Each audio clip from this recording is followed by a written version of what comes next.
related, two of them. One is, what does your typical workday look like? But I'll come to the second one, which is even more interesting. Yeah.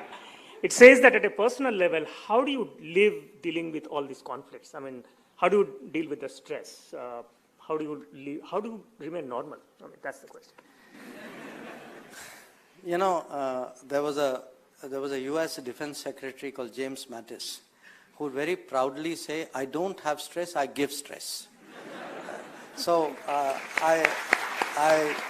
I'm not sure I would claim that. It would that's something those who are with me would either say yes or no. But look, in a way, I mean, I was a diplomat for 40 years.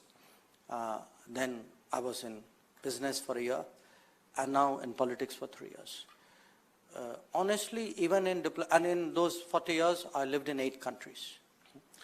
And the job changes, the times change, the culture changes, the challenges change.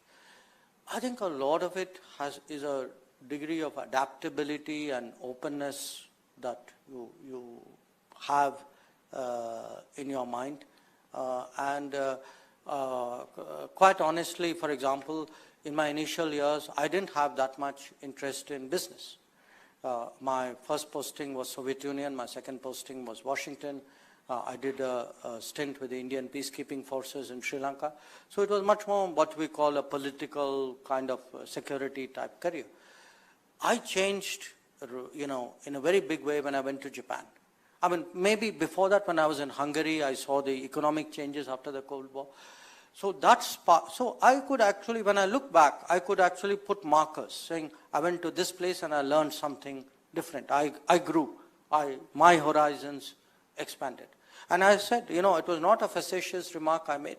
You know, when I joined after 40 years with a single employer, you know, you actually are quite nervous joining something else. You enter, you know, what is the premier business of house of this country. And I must say, I mean, for me, it was an enormous education. I mean, there was no meeting for which I was not a willing participant, because you would actually soak in knowledge about that sector and judgments which would happen. And the rest of it, I think, is a kind of a frame of mind. I mean, the one thing, I must plug a government program here again, and now it's part of my, you know, it's very important to be physically fit. So this, you know, Fit India, Khelo India, let me plug it very strongly with all you guys, you know. And I say this as someone who, because that keeps you going. I travel a lot. I do about 50 to 60 trips a year, and spend maybe about 15, 20 days in a month on the road.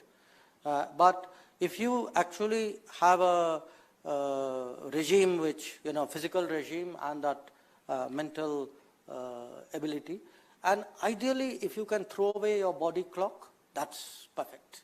That you then don't have jet lag, and that's a little difficult to do.